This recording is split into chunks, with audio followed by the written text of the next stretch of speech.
ஆண்டவருக்கு மகிமை உண்டாவதாக. வேதத்திலிருந்து ஒரு பகுதியை நாம் வாசிப்போம். யோவேல் தீர்க்கதரிசியின் புஸ்தகம்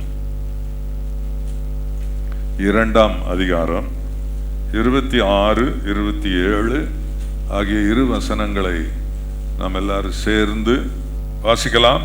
நீங்கள் சம்பூரணமாய் சாப்பிட்டு திருப்தி அடைந்து உங்களை அதிசயமாய் நடத்தி வந்த உங்கள் தேவனாகிய கர்த்தருடைய நாமத்தை துதிப்பீர்கள். என் ஜனங்கள் ஒருபோதும் வெட்கப்பட்டு போவதில்லை.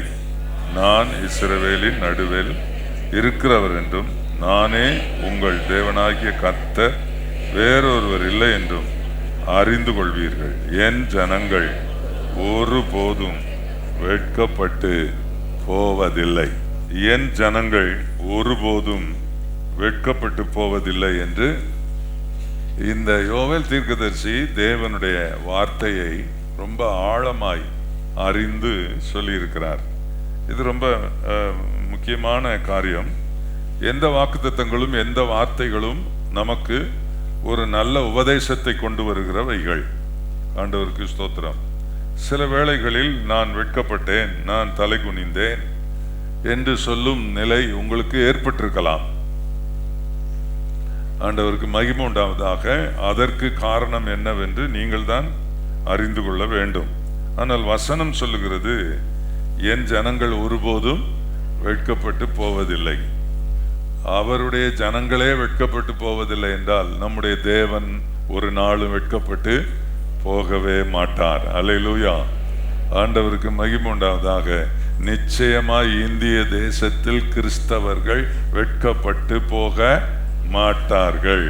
நான் அதிகமாய் ஜெபிக்கிறது என்னவென்றால், இந்த கிறிஸ்தவர்கள் யாரும் எதற்காகவும் நடுத்தெருவுக்கு வராமல் இருக்க வேண்டும். கிறிஸ்தவர்கள் யாரும் எங்க சாலை மறியலில் போய் உட்கார்ந்து விடக்கூடாது. கிறிஸ்தவர்கள் எந்த ஆளுகிற அரசாங்கத்திற்கு எதிராக செயல்பட்டு விடக்கூடாது என்பதில் நாம் கவனமாக இருக்கணும். இதுக்காக நான் ஜெபம் பண்ணுகிறேன். ஆண்டவருக்கு மகிமை உண்டாவதாக. இயேசுநாதருக்கு அதெல்லாம் அவ்வளவு விருப்பமான விஷயம் இல்லை. ஆனால் ஆண்டவர் ஒருபோதும் தம்முடைய ஜனம் வெட்கமடைய அவர் விடவே மாட்டார். எங்கேயும் தலை குனிந்திருக்க கர்த்தர் விட மாட்டார். மிக முக்கியமானது. இதிலே ஆண்டவர் சொல்லி இருக்கிற ஒரு வார்த்தை நம்மை ஆராய்ச்சிக்குள் கொண்டு போகிறது. அது என்ன? என் ஜனங்கள் என்று சொல்கிறார். என் ஜனங்கள் அல்லாதவர்கள் என்று இந்த பூமியில என்னால் சிருஷ்டிக்கப்பட்ட மக்கள் இருக்கிறார்கள்.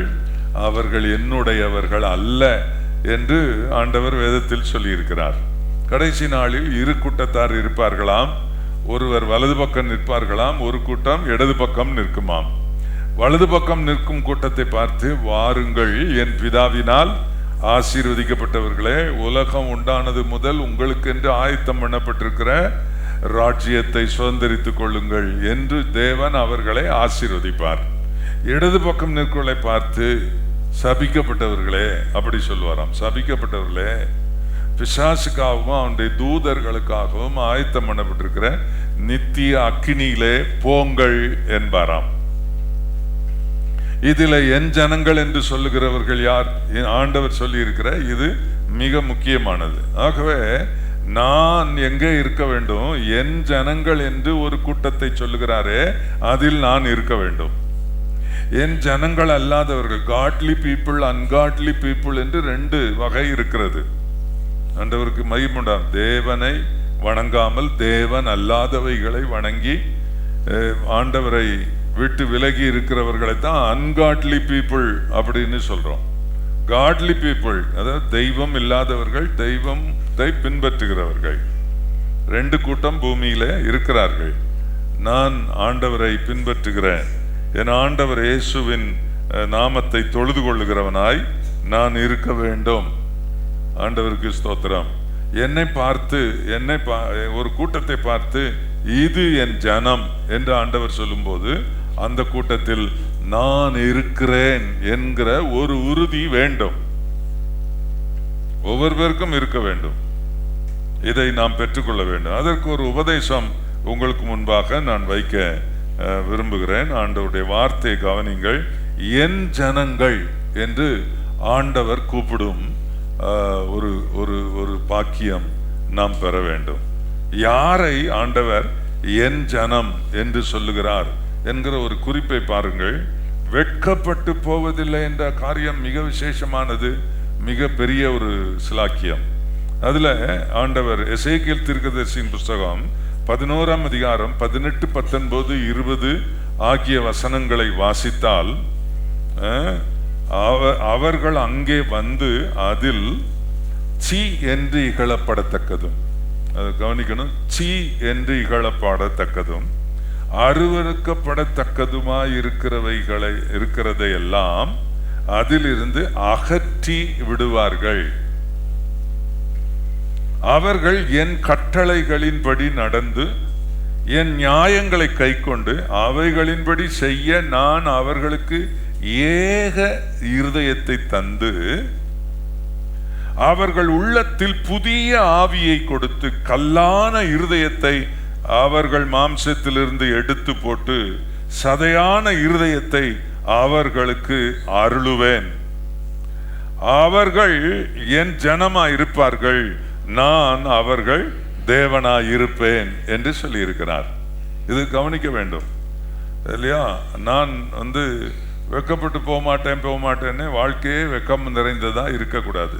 சீ என்று இகழப்படத்தக்கது.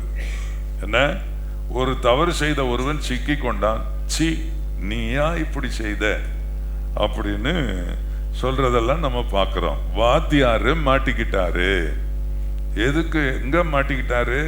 தன்னிடத்தில் பாடம் கற்றுக்கொள்ள வந்த ஒரு இளம் பெண்ணை, சிறுமியை, மாணவியை விரும்பத்தகாத காரியமாக அவர் நடந்து கொண்டது சிக்கி கொண்ட போது அந்த பள்ளியே கூட வேலை செய்கிறவர்களே, ஊர் ஜனங்களே, அந்த ஆசிரியரை, சீ நீ ஒரு ஆசிரியனா, சீ நீ இப்படிப்பட்ட காரியங்களை செய்வாய் என்று நம்மை பார்த்து குற்றம் கண்டுபிடிக்கப்பட்டு நம்மை பார்த்து சீ என்று மக்கள் சொல்வதற்கு முந்தி நாமே நிறைய சீக்களை அகற்றிவிட்டால் நல்ல, சீ இதை நான் செய்ய மாட்டேன் என்று அகற்றி விடுவார்கள் தேவனுடைய பிள்ளைகள். அவர்கள்தான் என் பிள்ளைகள் என்று ஆண்டவர் சொல்லுகிறார். கர்த்தருக்கு மகிமை உண்டாவதாக.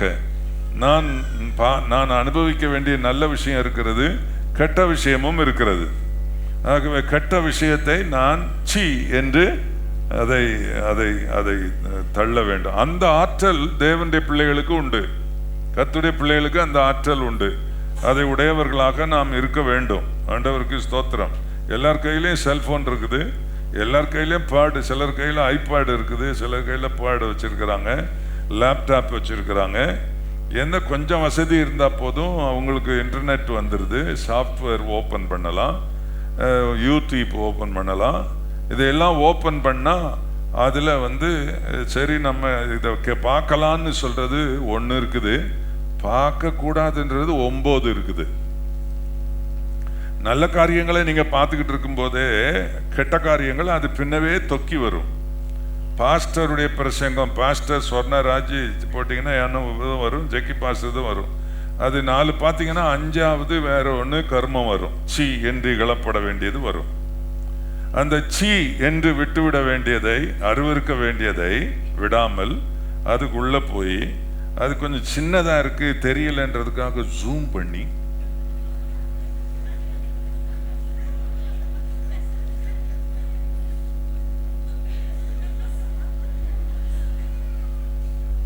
உனக்கு ஒரு சீ உன்னை பார்த்து வர்றதுக்கு ரொம்ப நேரம் ஆகாது.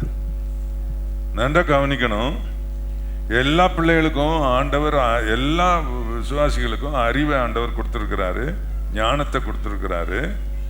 நான் அவர் என்ன பார்த்து நீ என் ஜனம்னு சொல்லணும்னா சீ என்று இகழப்பட வேண்டிய விஷயங்கள், நாட் ஒன்லி இன்டர்நெட்டு, மற்ற காரியங்களில் கூட நாம் விட்டுவிட வேண்டிய காரியங்கள் என்று, வெறுத்து தள்ள வேண்டிய காரியங்கள் என்று நிறைய விஷயங்கள் இருக்கிறது.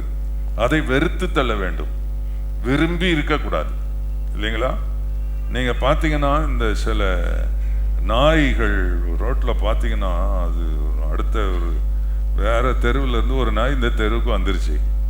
அதை பார்த்த உடனே இந்த நாய் இந்த 2 உதடையும், மேல் உதடை மேலே தூக்கும், கீழ் உதடை கீழே தூக்கும். அதுக்கு இருக்கிற அந்த கூர்மையான பல்லெல்லாம் ஈன்னு ஒரு மாதிரி காட்டும் பாருங்க. அதை நான் காட்டின அசிங்கமாக இருக்கும். அதனால் நான் சொல்கிறதுலேயே நீங்கள் கற்பனை பண்ணி பார்த்தா நீங்கள் பார்த்த காட்சி உங்களுக்கு முன்னால் வந்துடும். வந்துட்டு அப்படி பண்ணிவிட்டு அது ஆணுன்னு ஒரு கொலைக்கும் பாருங்க, அது அந்த மாதிரி இருக்கும். அது நாய்க்கு சரிதான், மனுஷனுக்கு அது சரி கிடையாது, நமக்கு அது சரி கிடையாது. அதே சுபாவம் தான் இருக்குன்னா ஒரு மாதிரி முகத்தை வச்சுக்கிட்டு வாயில் ஒரு மாதிரி லொள்ளுன்னு குலைக்கிறது கிடையாது. ஆனால் ஒரு குண்டு விழும் பாருங்க, வாயிலிருந்து ஒன்று விழும் பாருங்க, அந்த வார்த்தை உசுர வாங்கிடும். அது நாய்க்கடி பாய்ச்சனை விட கொடுமையானது. அவர்கள் நாவின் கீழ் பாம்பின், நீங்க என்ன பாம்புன்னு எடுத்துட்டாலும் சரி, கிங் கோப்ரா விஷம் அல்லது விரியன் பாம்பின் விஷம் அப்படின்னு சொல்லுவாங்க. அதெல்லாம் விரியன் பாம்பு விஷம்லாம் அப்படி தொட்ட உடனே ஆள் நரத்தள்ளி செத்துற வேண்டியதான், கதக்காளி. அந்த மாதிரி சில விஷயங்கள்லாம் நம்மகிட்ட இருக்குது. அப்படி போட்டா போதும், அந்த வார்த்தையை எடுத்து போட்டா போதும், சீ என்று இகழப்பட வேண்டிய சில கடின வார்த்தைகள், கெட்ட வார்த்தைகள் என்ன, இவைகளை நாம வச்சுக்கிட்டு இருந்தா என் ஜனம் என்று கர்த்தர் கூப்பிடும் அந்த லிஸ்ட்ல நான் இல்லாம போக வாய்ப்பு இருக்கிறது. கவனமாக இருக்கணும். நான் பிரசங்கம் பண்றதுக்கு பாஸ்டர் பிரசங்கத்துக்கு நீங்க சர்டிஃபிகேட் கொடுக்க நான் ஒரு நாள் விரும்பல. நீங்க சர்டிஃபிகேட்லாம் கொடுக்க வேணாம். ஆண்டவர் உங்களோட பேசுகிற வார்த்தைக்கு நீங்க செவி கொடுக்கணும். வசனத்தை தான் எடுத்துக்கிட்டு வரோம், வியாக்கியானம் இங்க கொடுக்கறது ஆண்டவர். ஆகவே நீங்கள் அதை புரிந்து கொள்ள வேணும். அதனால இந்த மாதிரி காரியங்களை வெறுத்து தள்ளணும். எந்த அருவருப்பான காரியங்களையும் நீங்க விட்டு வெறுத்து தள்ள வேண்டும். அதில் சொல்லியிருக்கிற குறிப்பில் நீங்கள் கவனிக்க வேண்டிய முக்கியமான காரியம் என்னவென்றால், ஆண்டவருக்கு மகிமை உண்டாவதாக, அதில் தெளிவாக சொல்லப்பட்டிருக்கு. என்னன்னா, அருவருக்கப்படத்தக்கதுமாய் இருக்கிறதை எல்லாம் அவர்கள் அதில் இருந்து அகற்றி விடுவார்கள். என் ஜனங்கள் அகற்றி விடுவார்கள், அதை எடுத்து தள்ளி விடுவார்கள். இப்போ நீங்க அதை நீங்களே வகையறுத்து அவைகளை உங்களை விட்டு நீக்கி இருக்க வேணும். அப்போதான் அவர் நம்மளை பார்த்து என் ஜனம், என் மகள், என் மகன் என்று அவர் சொல்லுவாராம். இன்னொரு குறிப்பு அதிலே நான் சொல்ல விரும்புகிறேன். எசேக்கியேல் 37 அதிகாரம் 23 வசனம். அவர்கள் இனி தங்கள் நரகலான விக்கிரங்களினாலும் தங்கள் அருவருப்புகளினாலும் தங்கள் சகல மீறுதல்களினாலும் தங்களை தீட்டுப்படுத்துவதும் இல்லை. அவர்கள் குடியிருந்து பாவம் செய்த எல்லா இடங்களில் இருந்தும் நான் அவர்களை நீங்களாக்கி ரட்சித்து அவர்களை சுத்தம் பண்ணுவேன். அப்பொழுது அவர்கள் என் ஜனங்களாய் இருப்பார்கள், நான் அவர்கள் தேவனாய் இருப்பேன். sanctified people. என் ஜனம் என்றால் யார் என்றால் சுத்திகரிக்கப்பட்ட பிள்ளைகள், என் ஜனங்கள். ஆண்டவருக்கு மகிமை உண்டாவதாக. நாம் சுத்திகரிக்கப்படுதல் என்பது ஒரு நாள் நடந்து முடிந்து விடுகிற விஷயம் அல்ல. சுத்திகரிக்கப்படுவது என்பது இட்ஸ் a continuous process. அது ஒரு தொடர்ந்தேர்ச்சியான நிகழ்வு. தினந்தோறும் நான் சுத்திகரிக்கப்பட வேண்டும், நான் ஆண்டவரால் சுத்திகரிக்கப்பட வேண்டும். நரகலான விக்கிரகங்கள் சம்பந்தமான காரியங்களோ அல்லது மீறுதல்களோ அல்லது பாவங்களோ, நான் குடியிருக்கிற ஜனங்களிடத்தில் இருந்து என்னை ஒட்டி கொண்ட கெட்ட சுபாவங்களோ, ஆண்டவர் அதில் இருந்தெல்லாம் என்னை ரட்சித்து என்னை அவர் சுத்தம் பண்ணுவேன் என்று சொல்கிறார்.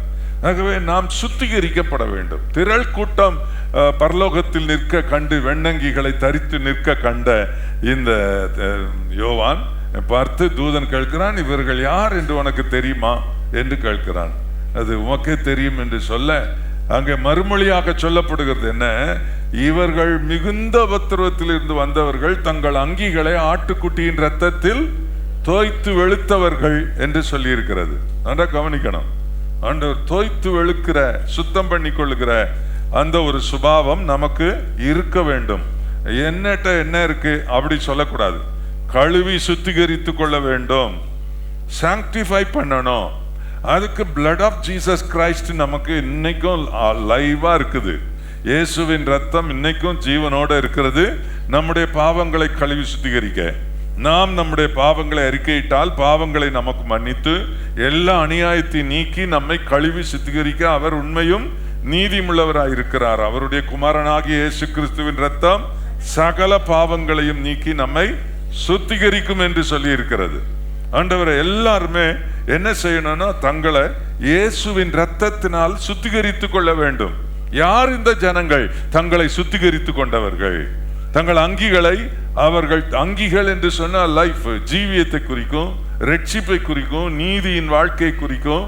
தம்முடைய வாழ்க்கையை அவர்கள் தூய்மைப்படுத்தி கொண்டவர்கள். தானியேல் ஜெபிக்கும் போது ஆண்டவரிடத்தில் போய் முதலாவது என் பாவங்களை, என் ஜனத்தின் பாவங்களை மன்னியும், நாங்க மீறுதல் செய்துட்டோம், கற்பனையின்படி நடக்கலன்னு சொல்றாரு. எஸ்ரா ஜெபம் பண்ணும்போது அப்படித்தான் நாங்கள் பாவம் செய்திருக்கிறோம் என்று சொல்லுகிறார். அப்படியே யோபு ஜெபம் பண்ணும்போது பாவ நிவாரண பலியெல்லாம் செலுத்தி அவர் ஜெபம் பண்ணுகிறார். எல்லா பரிசுத்தவான்களும் அப்படி ஜெபம் பண்ணி இருக்கிறார்கள். நாம் ஆண்டவரிடத்தில் செல்லும் போது நீதிமான் வருகிறேன் ஆண்டவரே, பரிசுத்தவாட்டி வருகிறேன் ஆண்டவரே, என்னை போல் யாருமே இல்லப்பா, நான் தான் சூப்பர் பரிசுத்தவாட்டி. அந்த இருக்கிறாள் 2வது லைனுக்கு பக்கத்துல, அவளும் சரி கிடையாது ஆண்டவரே, நான் தான் சரி ஆண்டவரே. அப்படி ஒருத்தன் ஜெபிக்கிறதுக்கு ஆலயத்துக்கு போனான்னு இயேசுநாதரே சொல்லி இருக்காரு இல்லையா? ஒரு பரிசேயன் ஜெபம் பண்றதுக்கு ஆலயத்துக்கு வந்தானா, ஒரு ஆயக்காரனும் வந்தானா. ஆயக்காரன் ஆலயத்தை பார்த்தவொடனே ஆஹா இது இவ்வளவு தூய்மையா இருக்குது, இதுக்குள்ள போறதுக்கே நமக்கு லாய்க்கு இல்லைன்னு அவன் அங்கே நின்ட்டானா. பரிசேயன் என்ன பண்ணா, வேகமா அங்க வந்துட்டான் மேடைக்கிட்ட. இங்க வந்து ஆண்டவரே என்னை பாரு, என்னை யாருன்னு உமக்கு தெரியுமாப்பா? Let me introduce myself. நான் வந்து பரிசேயன், நான் வாரத்தில் 2 நாள் நான் உபவாசம் இருக்கிறேன், என் வருமானத்தில் எல்லாம் தசமபாகம் ஒழுங்காய் கொடுக்கிறேன் ஆண்டவரே, நான் வந்து ரொம்ப பக்தி உள்ளவன் ஆண்டவரே. இந்த பரிகாரர் கேலி குத்து அடிக்கிறவங்க இவங்கள மாதிரிலாம் நான் கிடையாதப்பா, நான் ரொம்ப பரிசுத்தவானப்பா. அந்த நிற்கிறானே அவனை போல கூட நான் இல்லாததுக்காக உமக்கு ஸ்தோத்திரம் அப்பா. அல்லேலூயா அல்லேலூயா. ஆண்டவருக்கு ஸ்தோத்திரம். என்னை நீர் ஆசீர்வதியும், மன்னியும், என்னை காப்பாற்ற. அது கிடையாது. Have mercy on me. No எல்லாம் கிடையாது. நான்லாம் பெரிய பரிசுத்தவான். சிலருக்கு இப்படி ஒரு நினைப்பு இருக்கு. அதனால தான் புதடியில் அடிக்கடி உழுது. அப்ப கூட புத்தி வர மாட்டேங்குது. நான் தான் ரொம்ப உத்தமன் ஆண்டவரே அப்பா, அது என் மனை மாதிரி இல்லப்பா, நான் ரொம்ப தூய்மைப்பா, என் புருஷன் மாதிரிலாம் நான் கிடையாதப்பா, நான் ரொம்ப பரிசுத்தமப்பா ஆண்டவரே அப்படின்னு போனா வாயில சொல்றது இல்லை, உள்ளத்தை பாக்குறாரு இல்லையா ஆண்டவரே. அதை பார்த்துட்டு அங்கேயே உன்னை ஒதுக்கி தள்ளிடும் அப்படின்னு ஓரமா நிலை. அடுத்த ஆளு சொல்ல, ஆண்டவரே நான் வானத்தை பார்ப்பேனா, ஐயோ அது உங்க சிங்காசனம், பூமி உங்க பாதப்படி, நான் எங்க பார்க்க, எங்கேயும் பார்த்தாலும் எனக்குலாம் கண்ணை மூடிக்கிறேன் ஆண்டவரே, எங்க எப்படிலாம் இருக்குன்னு சொல்ல. எனக்கு ஒன்று சொன்னா நாங்க 2 சேர்த்து சொல்லுவோம். அப்படி சொல்லி ஆண்டவரே மார்பிள் அடிச்சுக்கிட்டான். ஆண்டவரே நான் பாவி, பாவியாகி என் மேல் கிருபையாயிரும், பாவியாகி என் மேல் கிருபையாருன்னு வித் டியர்ஸ் அழுதுகிட்டே கேட்கிறான், பாவியாகி என் மேல் கிருபையாயிரும் அப்படின்னா. வசனம் என்ன சொல்லுனா, இவன் அல்ல அவனே ஏற்றுக்கொள்ளப்பட்டான்னு சொல்லியிருக்கு. ஆகவே எப்பொழுதுமே நம்மை சுத்திகரிக்கிற ஒரு காரியம் என்பது ஒன்று இருக்கிறது. ஆண்டவர் சமூகத்தில் நம்மை அறிக்கை செய்யணும். பூரணர் அல்ல நாம், ஆண்டவர் கழுவணும். என்ன கழுவ ஆண்டவரே, என்னை ஒப்பு கொடுக்குறேன்ப்பா, நான் இப்படி பேசியிருக்க கூடாது, இது இப்படி பண்ணிட்டேன், என்னை சுத்திகரியும். சாங்டிஃபைட் பீப்புள், அவர் யாரை சுத்திகரிக்கிறாரோ அவர்களை தான் என் ஜனம் என்று ஆண்டவர் சொல்லுவார்னு சொல்லி இருக்கிறது. ஆகவே எல்லா பாவங்கள், குறைகள், குற்றங்கள் இதெல்லாம் வாழ்க்கையில் வருவதற்கு ஏற்ற ஒரு சூழ்நிலையில் தான் நாம் வாழ்ந்து கொண்டிருக்கிறோம். ஆகவே இந்த சூழ்நிலையில இவைகளெல்லாம் நம்மை வந்து தாக்கும் போது நான் பெரிய பரிசுத்தவான் அப்படின்னு சொல்லி இருந்துடக்கூடாது. தாழ்மையாய் ஒப்பு கொடுக்கும் போது ஆண்டவர் நம்மை சுத்திகரிப்பார். அப்படி நாம் சுத்திகரிக்கப்படும் போது ஆண்டவர் நம்மளை பார்த்து என் மகன், என் மகள் என்று கர்த்தர் சொல்லுவார். அல்லேலூயா, பிரைஸ் தி லார்ட், அல்லேலூயா. ஜெபம் பண்ண ஆண்டவர்கிட்ட போன உடனே, அப்பா என் மேல் கிருபையாயிரும் ஆண்டவரே, உமக்கு ஸ்தோத்திரம், என் குற்றங்களை மன்னியும் என்று ஜெபிக்க நமக்கு தெரிய வேண்டும். மூன்றாவது அதே குறிப்பில் 3வது ஒரு வசனம், எரேமியா தீர்க்கதரிசியின் புஸ்தகம் 11ஆம் அதிகாரம் 3ஆம் வசனம். என் சத்தத்தை கேட்டு நான் உங்களுக்கு கற்பித்தபடியே எல்லா காரியத்தையும் செய்வீர்களாக. ஆண்டவருக்கு மகிமை உண்டாகட்டும். எல்லா காரியத்தையும் செய்வீர்களாக. அப்பொழுது நீங்கள் என் ஜனங்களாய் இருப்பீர்கள், நான் உங்கள் தேவனாய் இருப்பேன் என்று ஆண்டவர் சொல்லி இருக்கிற இந்த வார்த்தை ரொம்ப முக்கியமானது. கர்த்தருக்கு மகிமை உண்டாவதாக. நாம் ஆண்டவருடைய சமூகத்தில் நான் இந்த எசேக்கியேல்ல 3ஆம் முதல் வாசித்த அந்த வசனத்தில் ஒரு விஷயத்தை நான் உங்களுக்கு விட்டுட்டேன், அதை நான் திரும்ப சொல்றேன். அவர்களின் கட்டளைகளின்படி என் நியாயங்களை கை கொண்டு அவைகளின்படி செய்ய நான் அவர்களுக்கு ஏக இருதயத்தை கொடுப்பேன், அவர்கள் உள்ளத்தில் புதிய ஆவியை கொடுத்து கல்லான இருதயத்தை அவர்களில் மாம்சத்திலிருந்து எடுத்துருவேன்னு சொல்லி இருக்கிறாரு. என்ன கொஞ்சம் கவனிக்கணும் நீங்க. அதாவது அவருடைய கட்டளைகளின்படி நடந்து அவருடைய நியாயங்களை கை கொண்டு, ஆண்டவருடைய வசனம் கட்டளையா இருக்கிறது, நியதியா இருக்கிறது. நியதி நியதி நீதி நியாயம் ஆண்டவர் நமக்கு கொடுத்திருக்கிற, நாம் கை கொள்ளும்படி கர்த்தர் செய்திருக்கிற விஷயங்கள். சில வசனங்கள் நமக்கு கமாண்டிங்கா இருக்கு, சில வசனங்களை செய்யும்படி தேவன் நமக்கு முன்பாக வைத்திருக்கிறார். இயேசுநாதர் ஞான ஸ்நானம் பெறும்படி யோவான் ஸ்நான இடத்தில் போனார். மத்தேயு 3ஆம் அதிகாரத்தில் இருக்கிறது. யோவான் ஸ்நானம் இயேசு கிறிஸ்துவை கண்டவுடனே அவர் பாதத்தில் விழுந்து சொன்னான், ஆண்டவரே, நான் உம்மிடத்தில் ஞானஸ்நானம் பெறவிருக்க நீர் என்னிடத்தில் வரலாமா என்று கேட்டான். உடனே ஆண்டவர் அவனுக்கு சொன்னார், இப்பொழுது இடம் கொடு, இப்படி எல்லா நீதியையும் நிறைவேற்றுவது நமக்கு ஏற்றதாயிருக்கிறது. இந்த மாதிரி நீதி நியமங்கள் நியாயங்கள் இவைகளை கை கொள்ள வேண்டும் என்று மிக தெளிவாக வேதத்தில் சொல்லியிருக்கு. தேவனுடைய பிள்ளைகள், என் ஜனங்கள் என்றால் யார்? என் கட்டளைகளின்படி நடக்கிறவர்கள், அந்த என் கட்டளைகளை கை கொள்ளுகிற, என் நியாயங்களை அவர்கள் நிறைவேற்றுகிறவர்கள். ஆண்டவருக்கு மகிமை உண்டா. ஞான ஸ்நானம் தேவனுடைய நியதி, ஆண்டவருடைய நீதி, அவருடைய நியாயம், அதை நாம் செய்ய வேண்டும். அதை அவர் நியமித்திருக்கிறார். அதனால் என்ன லாப நஷ்ட கணக்கெல்லாம் நான் பார்க்க கூடாது. ஆண்டவர் இப்படி செய்வது சரி என்று அவர் சொல்லி இருக்கிறார், ஆகவே செய்ய வேண்டும். ஞான ஸ்நானம் எடுக்கிறதுனா தண்ணியில முங்கி எழும்புறதுல என்ன விசேஷம்? அதுல என்ன இருக்கு? உண்மைதான், அதுல ஒண்ணும் இல்லை. நான் தான் தெரிந்தவரும் தண்ணியில குளிக்கிறேனே, இது என்ன அப்படின்னு சொல்லி நீங்க சொல்லலாம். ஆனா ஆண்டவர் ஒரு நியாயத்தை வச்சிருக்காரு, ஒரு நியதி. இது ஒரு நியதி. அவர் ஒரு காரியத்தை நியமிச்சிருக்கிறாரு, இதை செய்யணும். அதை செய்ய மாட்டேன் அப்படி சொல்லக்கூடாது. அப்படி காணிக்க போடுறது ஆண்டவர் நியமிச்சிருக்கிற ஒரு நியதி, ஒரு நியதி. காணிக்கை ஆரம்பத்திலிருந்து, காணிக்கை எங்க ஆரம்பிச்சது? அதாவது ஆதாமின் முதல் பிள்ளைகள் காயின் ஆபேல், அவங்க ஆரம்பிச்சது காணிக்கை. ஆண்டவர் அந்த எண்ணத்தை அவர்களுக்கு கொடுத்தார். காணிக்கை கொடுக்கிறது தேவனுடைய நியதி, அவருடைய நியாயம், அதை கை கொள்ள வேண்டும். அதனால ஆண்டவர் என்ன சொன்னார்னா, மனப்பூர்வமாய் உற்சாகமா கொடுக்கிறவங்கிட்ட காணிக்கை வாங்கு அப்படின்னு சொன்னதுனால காணிக்கை பெட்டியை வச்சிருக்கிறோம். உங்களுக்கு விருப்பம் இருந்தா காணிக்கை போடலாம், விருப்பம் இல்லாட்டா காணிக்கை போடாம இருந்துடலாம். ஆனால் அந்த நியமத்தை கை கொள்ளாமல் இருந்தால் என் ஜனம் என்று சொல்ல ஆண்டவருக்கு ஒரு ஃப்ரீடம் இருக்காது. ஆகவே அதை நாம் கை கொள்ள வேண்டும். இது யாரையோ பிழைக்க வைக்கிற ஒரு பிழைப்பு அல்ல, இது அல்லது போதகருடைய பிழைப்பு அல்ல, இது தேவனுடைய நியதி. இதை நான் நிறைவேற்ற வேண்டும். அதை நான் நிறைவேற்ற மாட்டேன் என்றால் ஆண்டவர் சொல்லி இருக்கிறார், என் கட்டளைகளை கை கொண்டு என் நியாயங்களை நிறைவேற்றுகிற அவர்களை பார்த்து ஆண்டவர் என்ன, அவங்களுக்கு புதிய ஒரு ஆவியை கொடுப்பாராம், நல்ல ஒரு ஏக இருதயம், புதிய ஆவி. அடுத்து சொல்லியிருக்கு, கல்லான இருதயத்தை எடுத்துருவாராம். சிலருக்கு கல்லான இருதயம்னா என்ன? கல்லான இருதயம், ஹார்ட் எப்படி இருக்கு? அப்படியே பிசைஞ்சு போகுது இல்லை? என்ன பாருங்க, என்ன சிரிக்கவே மாட்டேங்கிறீங்க? ஹார்ட் எப்படி இருக்கு? இப்படி பண்ணுது, இப்படி பண்ணுது. நான் இல்லை கல்லா இருப்பேன் அப்படின்னா ஹார்ட்டு என்ன? இதையும் சொல்லியிருந்துச்சு, நான் கல்லா தான் இருப்பேன், நான்லாம் அப்படிலாம் எத்தனை நேரம் சுருங்கி விரியுது, நான் அப்படி செய்ய மாட்டேன், நான் கல்லா இருப்பேன் அப்படின்னா சிலருக்கு அப்படி சொன்னதுனால தான் உலகத்தை விட்டு போயிட்டாங்க. நான் உங்களுக்கு சொல்றேன், இல்லை கவனிங்க, இது நீங்க இயற்கையா பார்க்க கூடாது. கல்லுன்னு சொன்னா பிடிவாதம். நான் எங்கேயும் போவேன், எங்கேயும் வருவேன், நீ யாரு என்ன கேட்கறதுக்கு? புருஷன் சொல்றான் பொண்டாட்டிக்கிட்ட, பிள்ளை சொல்றான் அப்பா அம்மா கிட்ட, நான் எங்கேயும் போவேன், நீ யார் கேட்கறதுக்கு அப்படின்னா கல்லு கல்லு.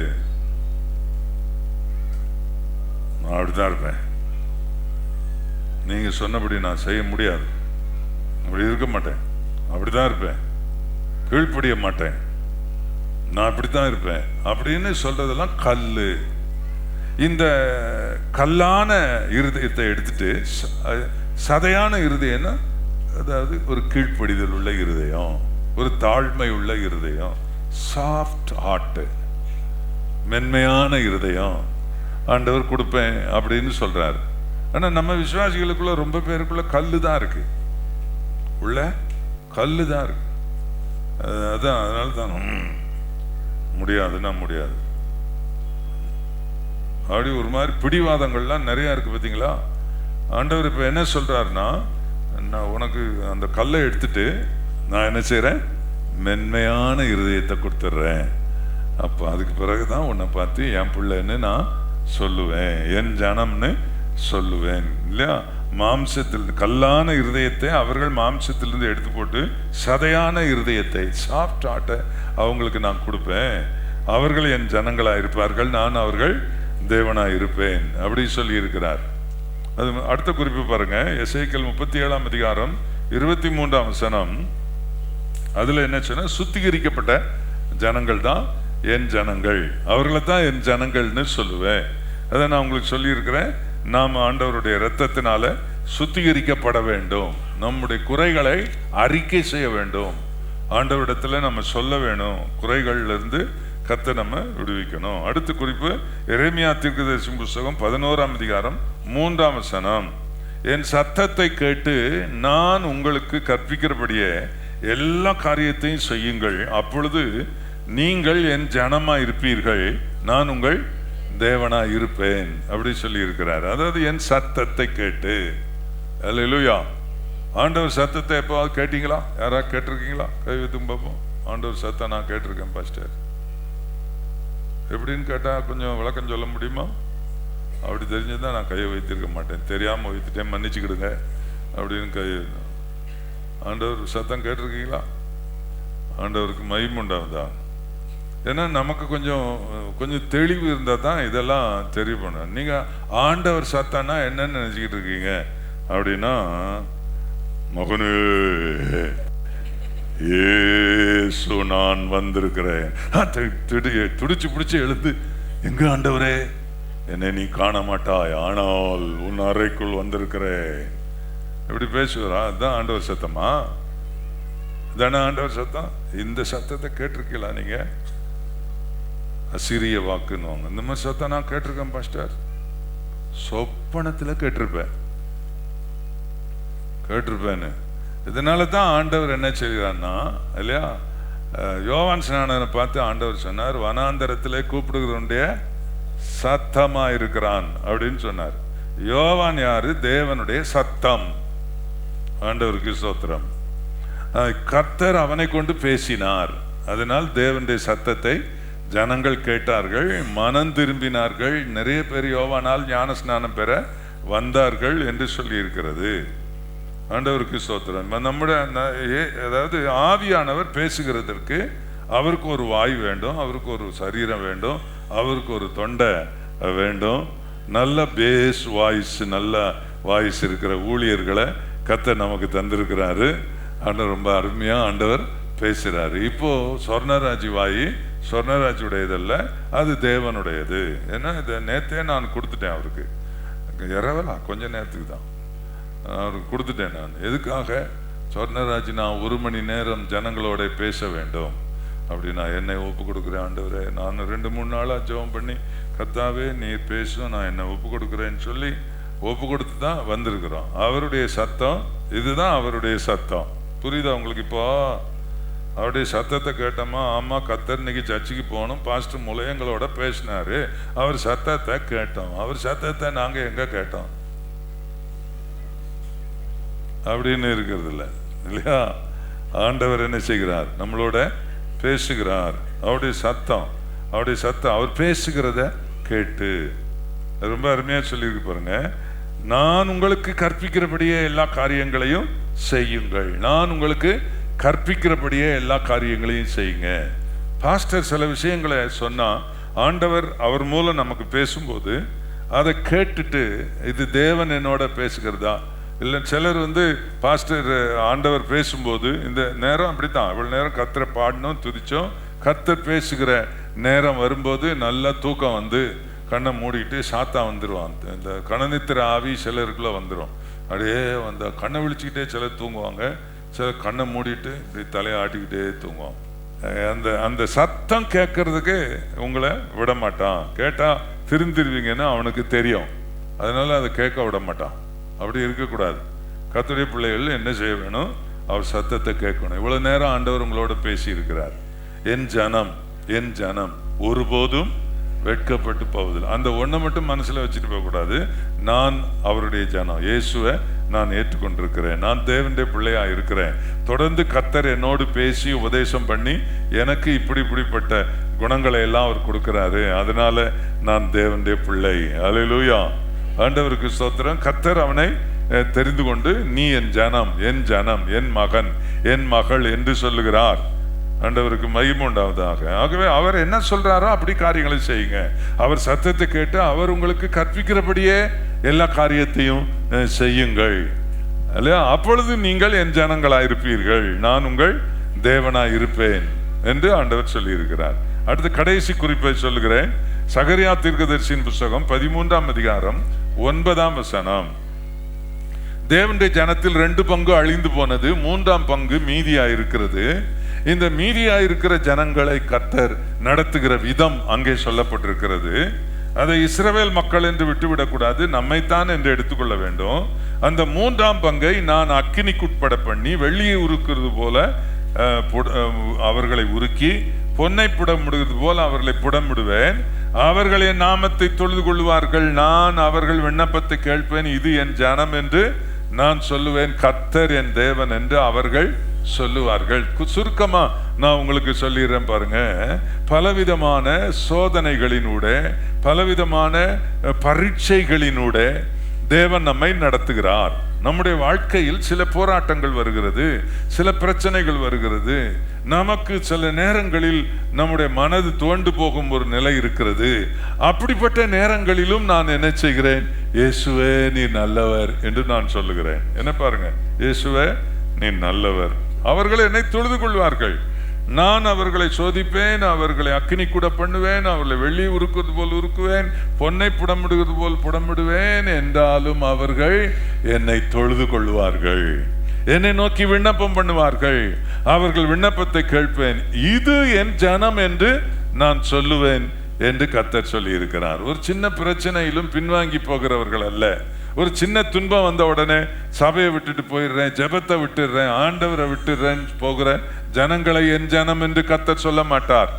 எந்த பிரச்சனையினூட கடந்து சென்றாலும், எந்த சோதனையினூட, எந்த டெஸ்ட் பரீட்சையினூட நான் கடந்து சென்றாலும் எனக்கு நீர்தான் ஆண்டவரே. என்ன துன்பம் வந்தாலும், என்ன கஷ்டம் வந்தாலும் நீர்தான் தேவன். அல்லேலூயா.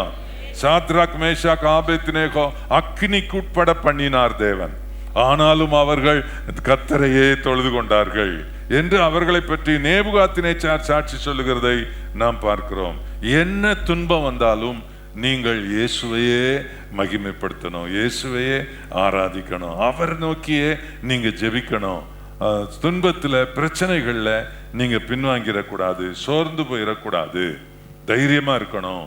சில போராட்டங்கள் இருக்கணும். நிறைவா இருந்த காலம் ஒன்று, ஒன்றும் இல்லாத காலம் ஒன்று, குறைவா இருக்கிற காலம் ஒன்று, மனதில் பெரிய போராட்டங்கள் போய்கொண்டிருக்கிற காலம். ஆண்டவரே இப்படிப்பட்ட ஒரு சோதனையின் காலம். அப்படிப்பட்ட காலத்தை யோபு சந்தித்த போது அவன் மனதில் பலவிதமான அதாவது விரக்தி அடைந்து பலவிதமான காரியங்களை சொன்னான். ஆனால் இடையே சொன்னான், என் மீட்பர் உயிரோடு இருக்கிறார், நான் இந்த சரீரம் முதலாக அழுகி போனாலும் இந்த கண்களால் அவரை நான் காண்பேன் என்று தேவனை நோக்கி அவன் மகிமைப்படுத்தின காரியங்களை நாம் வேதத்தில் வாசிக்கிறோம். எல்லாரும் ஒப்பு கொடுக்கணும், என்ன துன்பம் வந்தாலும் நான் இயேசுவையே தொழுது கொள்வேன். எத்தனை பேர் சொல்லுவீங்க? சர்ச்சில் வந்தா அப்படித்தான் உற்சாகம் வருது எல்லாருக்கும். ஆனா வாழ்க்கையில நம்ம அப்படியே நம்ம நிரூபித்தால் இது என் ஜனம் என்று கர்த்தர் சொல்லுவார் என்று சொல்லி இருக்கிறது. ஆண்டவருக்கு மகிமை உண்டாவதாக. பைபிள்ல வசனம் என்ன வாஸ்தம்? என் ஜனங்கள் ஒருபோதும் வெட்கப்பட்டு போவதில்லை என்று சொல்லி இருக்கிறது. என் ஜனங்கள்னா யாரு? ஆண்டவருக்கு மகிமை உண்டாவதாக. இது மிக முக்கியமானது. எல்லாரும் ஆண்டவர் சன்னிதானத்தில் ஒப்பு கொடுப்போம். என் ஜனம் ஒருபோதும் வெட்கப்பட்டு போவதில்லை என்று சொல்லி இருக்கிற இடத்தில் நான் இருக்கிறேன் ஆண்டவரே, நான் இருக்கிறேன். அல்லேலூயா. நான் உம்முடைய பிள்ளை, நான் உம்முடைய பிள்ளை. எல்லாரும் ஆண்டவர் சமூகத்தில் ஒப்பு கொடுத்து ஜெபம் பண்ணுங்க. நான் உம்முடைய பிள்ளை ஆண்டவரே, நான் ஆண்டவரே, நான் உம்முடைய பிள்ளை. என் ஜனம் என்று நீர் ஒரு கூட்டத்தை சொல்லுகிறீரே, அதில் நான் இருக்கிறேன் ஆண்டவரே. அல்லேலூயா. நான் இருக்கிறேன் ஆண்டவரே. அல்லேலூயா.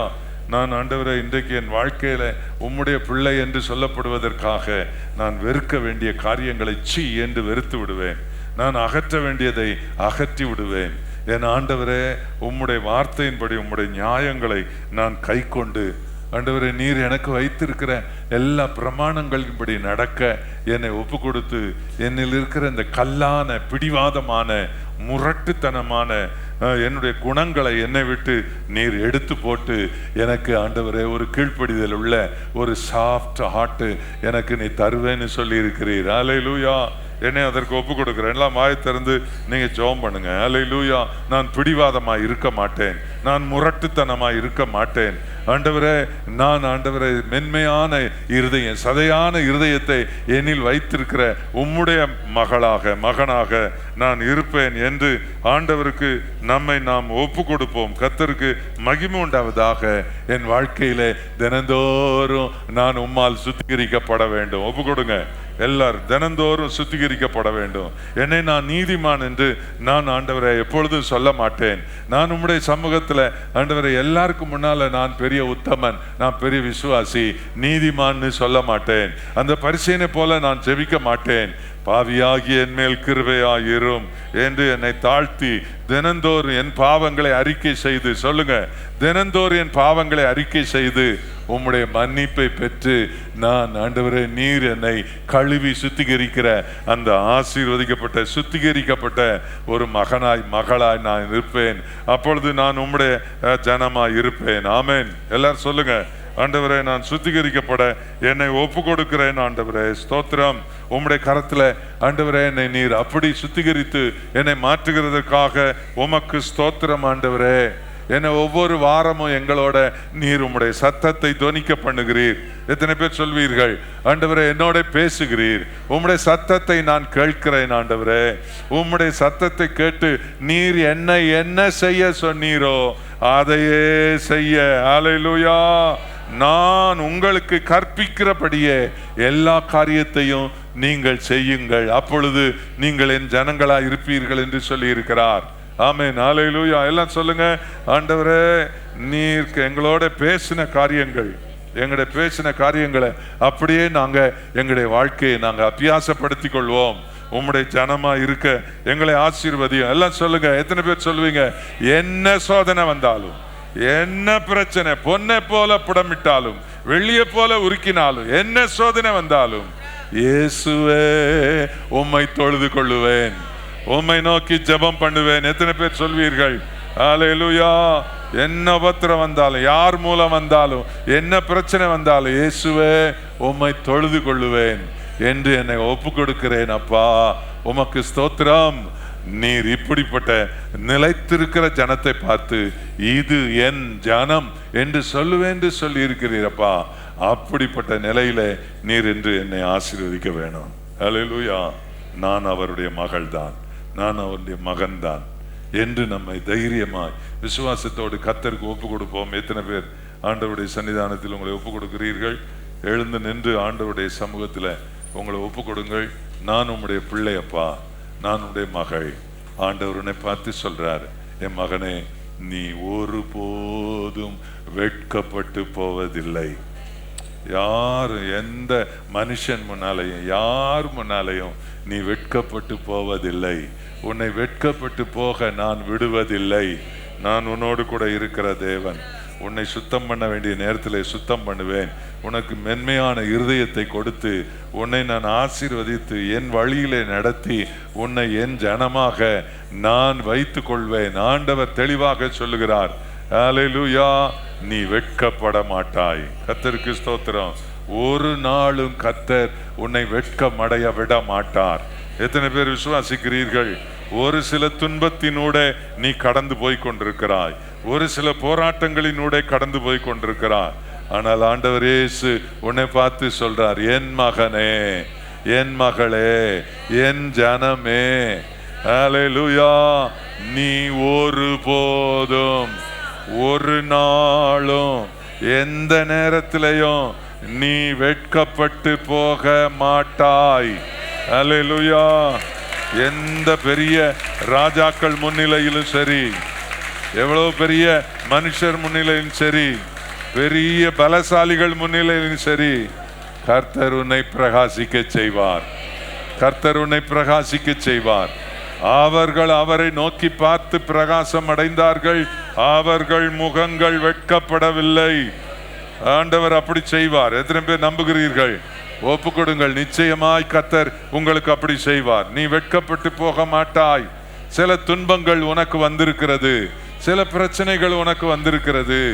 நீ புடமிடப்பட்டு கொண்டிருக்கிறாய். உன்னை ஆண்டவர் ஒருவேளை உருக்கி கொண்டிருக்கிறார். நீ புடமிடப்படுகிற நாளில் இருக்கிறாய். கவலைப்படாதே. ஹல்லேலூயா. யோபு சொல்லுகிறார், கர்த்தர் என்னை புடமிட்ட பின்பு நான் சுத்த பொன்னாய் மாறுவேன் என்று அவர் சொல்லி இருக்கிறார். ஹல்லேலூயா. உனக்கு வந்திருக்கிற இந்த புடமிடுதல், உனக்கு வந்திருக்கிற இந்த உருக்குதல், இந்த உருக்குதல் நொறுக்குதல், உனக்கு வந்திருக்கிற இந்த சூழ்நிலை உன்னை மிகப்பெரிய மனுஷனாய் உயர்த்துவதற்கு, மேன்மைப்படுத்துவதற்கு. நீ வெட்கமடைய இல்லை, வெட்கமடைய இல்லை. ஆண்டவர் ஒருபோதும் நீ வெட்கமடைய விடமாட்டார், விடமாட்டார்.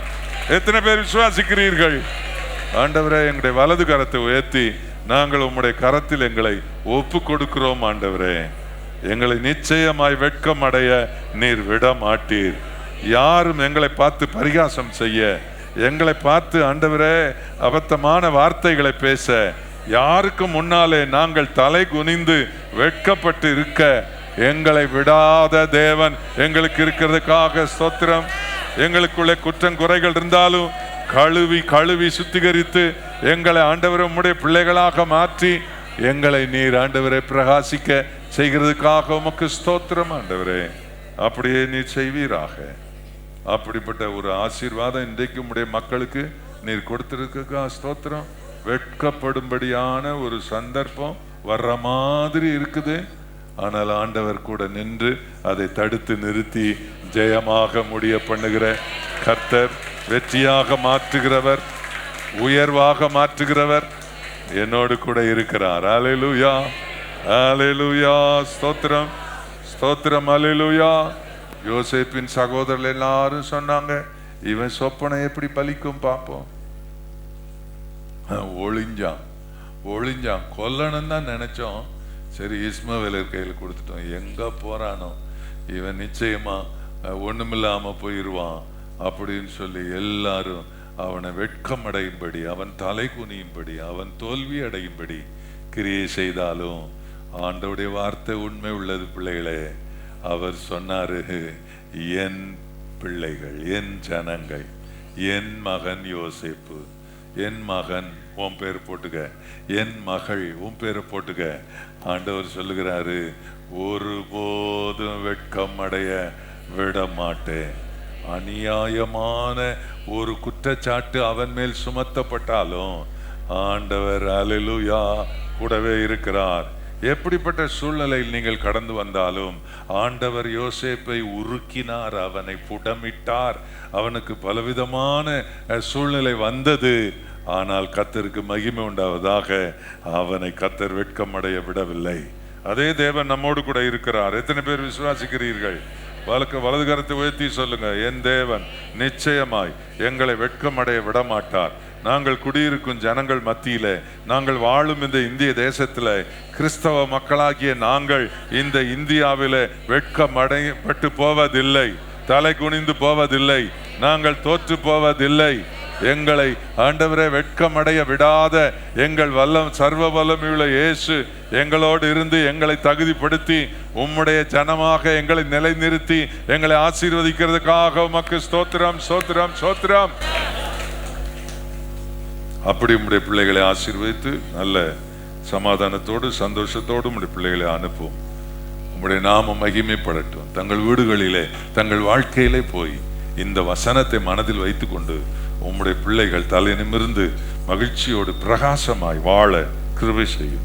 உம்முடைய பிள்ளைகள் படைத்திருக்கிற காணிக்கைகளை ஏற்றுக்கொள்ளும். ஆண்டவர் திரும்ப உம்முடைய பிள்ளைகளை நிறைவான ஆசீர்வாதத்தில் கட்டளையிடும். ஆண்டவரே, தங்களுடைய குடும்பத்தில், தங்களுடைய தொழில் காரியங்களில், தங்களுடைய மற்ற படிப்பு காரியங்களில், மற்ற எதிலேயும் உம்முடைய பிள்ளைகளுக்கு நீர் ஆண்டவரே வெட்கத்தை கொடுக்கிறதில்லை. ஆகவே அந்த ஆசீர்வாதத்தோடு உம்முடைய பிள்ளைகளை ஆசீர்வதித்து நான் வெட்கப்பட மாட்டேன் என்ற அந்த வெற்றி எனக்கு உண்டு என்ற விசுவாசத்தோடு உம்முடைய பிள்ளைகளை நீர் வழி நடத்தும். இயேசுவின் நாமத்தில் ஜெபிக்கிறோம் நல்ல பிதாவே.